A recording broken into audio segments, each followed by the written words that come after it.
Student, ये जो Porifera के एनिमल होते हैं ये फिल्टर फीडर्स होते हैं, मतलब मुसलसल पानी को ओस्टे के अंदर अपने लेते रहते हैं और ओस्टे के बाहर निकालते हैं और फिल्ट्रेशन करते रहते हैं इसके बारे में। और यहाँ तक कहा जाता है कि एक जो स्पंज होता है अपने साइज़ के मुताबिक, यानी इसको अगर साइज़ देखा जाए तो उससे 1,00,000 गुना पानी को फिल्टर कर सकता है। मिसाल के तौर पे आपके पास एक स्पंज है और उसका जो साइज़ है बास्केटबॉल के बराबर उसका साइज़ है। मिसाल के तौर पे वो बास्केटबॉल के साइज़ का जो एक स्पंज है वो पूरे एक इंटायर पूल यानी स्विमिंग पूल जो होता है उसका पानी फ़िल्टर करने की एबिलिटी रखता है एक दिन में। तो ये फ़िल्टर फीडर्स होते हैं, मुसलसल पानी को फ़िल्टर करते रहते हैं और फूड उसी में से अपना तलाश करते हैं और इस तरीके से ये कंटिन्यूसली अपनी फीडिंग का प्रोसेस मुकम्मल करते रहते हैं। स्टूडेंट, आखिर में रिप्रोडक्टिव सिस्टम जो कि मोस्ट इम्पॉर्टेंट सिस्टम है इनका, क्योंकि ये डेवलप है इनमें काफ़ी हद तक। तो देखते हैं कि जो रिप्रोडक्टिव सिस्टम है ये इनमें कितने टाइप की रिप्रोडक्शन होती है। सबसे पहली बात है कि रिप्रोडक्टिव सिस्टम आप लोगों को जैसे कि पता है कि एक ऐसा सिस्टम होता है जिसके ज़रिए से लिविंग ऑर्गेनिज्म अपनी नेक्स्ट जनरेशन प्रोड्यूस करते हैं, वो रिप्रोडक्टिव सिस्टम कहलाता है। रिप्रोडक्शन दो टाइप की होती है, एक होती है एसेक्सुअल, दूसरी होती है सेक्सुअल। एसेक्सुअल रिप्रोडक्शन वो होती है कि जिसमें किसी भी न्यू जनरेशन को प्रोड्यूस करने के लिए, पैदा करने के लिए सिंगल पेरेंट रिक्वायर्ड होता है, वो एसेक्सुअल रिप्रोडक्शन। और सेक्सुअल रिप्रोडक्शन होती है कि जिसमें 2 पेरेंट्स रिक्वायर्ड होते हैं, एक पेरेंट स्पर्म कंट्रीब्यूट करता है, दूसरा ओवा कंट्रीब्यूट करता है, ये सेक्सुअल रिप्रोडक्शन है। सवाल ये पैदा होता है कि इनमें कौन सी रिप्रोडक्शन होती है। इनमें दोनों टाइप की होती है, एसेक्सुअल भी सेक्सुअल भी। सबसे पहले हम देखते हैं कि इनमें एसेक्सुअल रिप्रोडक्शन कौन सी होती है। स्टूडेंट, इनमें एसेक्सुअल रिप्रोडक्शन में रीजनरेशन का प्रोसेस होता है, रीजनरेशन का प्रोसेस होता है। सबसे पहले रीजनरेशन का प्रोसेस होता है। रीजनरेशन का मतलब है कि बॉडी का कोई पार्ट लॉस हो जाए और वो दोबारा से डेवलप कर जाए, इस एबिलिटी को रीजनरेशन कहते हैं। जैसे आमतौर पर लिजर्ड्स होती है ना, उनकी अगर जो टेल होती है वो एम्प्यूट कर दी जाए यानी रिमूव कर दी जाए तो वो दोबारा डेवलप कर जाती है, ये रीजनरेशन है। तो रीजनरेशन एसेक्सुअल रिप्रोडक्शन का प्रोसेस कैसे हो सकता है? ये तो एक ऑर्गन को रीजनरेट करने का प्रोसेस है। असल में इनके अंदर रीजनरेशन की एबिलिटी बहुत ज़्यादा पाई जाती है, यानी इतनी होती है कि अगर मिसाल के तौर पे स्पंज है और इसको यहाँ से डिवाइड कर दें आप 2 हाफ में, राइट साइड अलग कर दें, लेफ्ट अलग कर दें, तो जो राइट साइड है उसके साथ लेफ्ट डेवलप कर जाएगा, जो लेफ्ट है उसके साथ राइट डेवलप कर जाएगा, मतलब ये 2 हो जाएंगे। ये रीजनरेशन रिप्रोडक्शन है कि जिसमें एक नया ऑर्गेनिज्म इंटायरली डेवलप कर जाए, वो रिप्रोडक्शन का प्रोसेस है। इसके अलावा इनमें फ्रेगमेंटेशन भी होती है। अच्छा, फ्रेगमेंटेशन भी रीजनरेशन की वजह से होती है। रीजनरेशन का मतलब है कि किसी भी ऑर्गेनिज्म के 2 पार्ट्स आप कर दें तो उन पार्ट से पूरा एक ऑर्गेनिज्म डेवलप कर जाए, रीजनरेशन। लेकिन अगर इस पूरे स्पंज की आप चॉपिंग कर दें, मतलब छोटे छोटे पीस कर दें और हर पीस को छोड़ दें और हर पीस से एक एनिमल डेवलप कर जाए, ये फ्रेगमेंटेशन है। तो होती ये भी रीजनरेशन की वजह से ही है, लेकिन फ्रेगमेंटेशन में बहुत सारे पीसीस कर दें और हर पीस से एनिमल डेवलप कर जाए, ये प्रोसेस फ्रेगमेंटेशन है। और अगर 2 पीस कर दें या 3 पीस करते हैं उससे कोई एनिमल डेवलप कर जाए, ये रीजनरेशन है। इसके अलावा इनमें जेम्यूल फॉर्मेशन का भी प्रोसेस होता है, जेम्यूल फॉर्मेशन।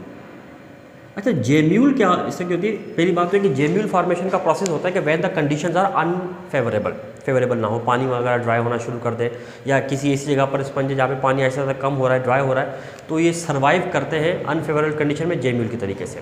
और कैसे? ये जो अमेबोसाइट्स होते हैं ना, मैंने आपको बताया था, एक तो इनका प्रोसेस होता है गैमेट्स फॉर्मेशन, और भी इनके कुछ ना कुछ जो है ना फंक्शन होते हैं। ये अमेबोसाइट जो कि बीच में यहाँ पर मौजूद होते हैं, ये क्या करते हैं कि अपने अंदर न्यूट्रिएंट्स को भरना शुरू कर देते हैं, जिससे इनका साइज़ थोड़ा बड़ा हो जाता है। और न्यूट्रिएंट का भरने के बाद इनके ऊपर एक सेल की लेयर डेवलप कर जाती है और सेल की लेयर डेवलप करने के बाद अंदर वो न्यूट्रिएंट्स रिच सेल अंदर ही महफूज रहता है और सेल की कवरिंग बन जाती है। मिसाल के तौर पे ये कोई एक अमेबोसाइट था जिसमें न्यूट्रिएंट्स भरे हुए हैं, ठीक है, और इसके ऊपर एक सेल की लेयर डेवलप कर गई इस तरीके से, और ये सेल की जो लेयर है इसको प्रोटेक्ट करेगी अंदर वाले सेल को। अब ये न्यूट्रिएंट होते हैं, न्यूट्रिएंट इसका मेटाबॉलिज्म चलाते रहते हैं, उसको सर्वाइव करवाते हैं इस सेल को, और ये सेल सर्वाइव करता रहता है for longer period of time तक। लेकिन जैसे ही कंडीशन फेवरेबल होती हैं, ये जो आउटर लेयर रिमूव होती है, ये सेल डिवाइड होते हैं और एक स्पंज बना लेते हैं। ये जो एक सेल है ना, जो अनफेवरेबल कंडीशन के दौरान न्यूट्रिएंट अपने अंदर फिल करके अपने ऊपर एक सेल की कवरिंग बना लेता है, this structure is called gemmule. और ये जेम्यूल जस्ट लाइक स्पोर ही होती है, लेकिन अंदर की जानिब डेवलप करती है। इसके अलावा कुछ स्पंजीज ऐसे होते हैं जो एसेक्सुअल रिप्रोडक्शन के प्रोसेस में बडिंग का प्रोसेस भी शो करते हैं। ना बडिंग किसे कहते हैं? बडिंग का मतलब होता है and development of an asymmetrical outgrowth on the surface of organism. यानी मिसाल के तौर पर ये कोई एक छोटा सा स्पंज बना देते हैं, ये एक स्पंज है, इसकी सरफेस के ऊपर एक आउटग्रोथ डेवलप कर जाए, लेकिन एसिमेट्रिकल आउटग्रोथ। एसिमेट्रिकल का मतलब होता है अनइक्वल साइज की आउटग्रोथ। ये आउटग्रोथ उस वक्त तक डेवलप करती रहती है जब तक कि पूरा का पूरा वो इंडिविजुअल सर्वाइव करने के काबिल ना हो जाए। जैसे ही वो इंडिविजुअल सर्वाइव करने के काबिल हो जाती है, ये आउटग्रोथ यहाँ से डिटेच हो जाती है और एक न्यू इंडिविजुअल के तौर पर डेवलप करती है। This is called budding. इसके अलावा इनमें सेक्सुअल रिप्रोडक्शन का प्रोसेस भी होता है। अब ये जो जितने भी स्पंजीज हैं, इनमें सेक्सुअल रिप्रोडक्शन कैसे हो सकती है? इनमें तो ऑर्गन ही नहीं है, क्योंकि सेक्सुअल रिप्रोडक्शन के लिए गैमेट्स चाहिए, स्पर्म एंड ओवा, मेल और फीमेल चाहिए होते हैं, और इनमें तो ऐसा मेल फीमेल का कोई मामला होता ही नहीं है। असल में on the basis of sex type, on the basis of sex type, sponges या फाइलम पोरीफेरा के जो एनिमल है they are called hermaphrodites. Hermaphrodites. Now what do you mean by hermaphrodite? एक ऐसा इंडिविजुअल जिसमें दोनों सेक्स ऑर्गन हो, ठीक है, यानी यूँ कह सकते हैं कि एक ऐसा इंडिविजुअल जो स्पर्म और ओवा दोनों प्रोड्यूस करने की एबिलिटी रखता हो, दोनों सेक्स ऑर्गन हो, वो हर्माफ्रोडाइट्स कहलाते हैं, दोनों सेक्सेस उसके अंदर मौजूद हो। अब दोनों प्रोड्यूस करने की एबिलिटी है, लेकिन अभी तक जितनी भी हमने इसकी स्पंज की स्टडी की, हमें तो कोई चीज़ ऐसी दिखाई नहीं दे रही इसके अंदर कि इसमें क्या चीज़ प्रोड्यूस करेगी। असल में इनके जो अमेबोसाइट्स होते हैं, ये दोनों गैमेट्स प्रोड्यूस करने की एबिलिटी रखते हैं, स्पर्म भी और ओवा भी। स्पर्म भी प्रोड्यूस हो जाते हैं इसमें अमेबोसाइट से, और ओवा भी प्रोड्यूस हो जाते हैं। चलो मिसाल के तौर पर प्रोड्यूस हो गए। अब सवाल ये है कि फिर आगे का प्रोसेस कैसे होगा, मेटिंग कैसे होगी? ये तो सारे सीसाइल हैं, हरकत ही नहीं करते, एक ही जगह पर मौजूद रहते हैं।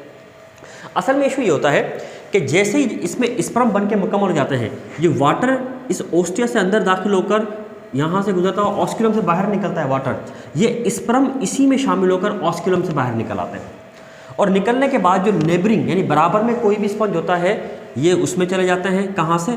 उसके बराबर वाले स्पंजिस के ओस्टिया के जरिए से दाखिल होते हैं। जैसे दाखिल होते हैं वो कांटेक्ट में आते हैं अंदर जाके बाद कोइनोसाइट से, और कोइनोसाइट्स उन स्पर्म्स को इंगल्फ कर जाते हैं, और यहाँ से स्पर्म इंगल्फ होने के बाद चले जाते हैं कहाँ पर? बीच वाली लेयर, यानी ये जो मीजेंकाइम में जेलेटिनस मास से बनी हुई लेयर है, यहाँ पर आ जाते हैं स्पर्म। यहाँ पर भी अमेबोसाइट्स होते हैं जो ओवा प्रोड्यूस कर चुके होते हैं, और ये स्पर्म उस ओवा को फर्टिलाइज कर देता है और जायगोट बन जाता है। इनका जो जायगोट है वो डेवलप कर जाता है एक लार्वा में, that larva is called amphiblastula larva. ये लार्वा मोटाइल होता है, हरकत कर सकता है, क्योंकि इस लार्वा के चारों तरफ सीलिया मौजूद होते हैं, और सीलिया के जरिए लोकोमोट कर सकता है।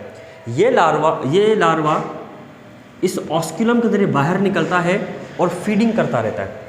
फीडिंग का प्रोसेस करने के बाद कुछ घंटों के बाद ये अपने आप को किसी सरफेस के साथ अटैच कर लेगा, और अटैच करने के बाद अडल्ट में कन्वर्ट हो जाएगा, मतलब एक न्यू स्पंज बन जाता है।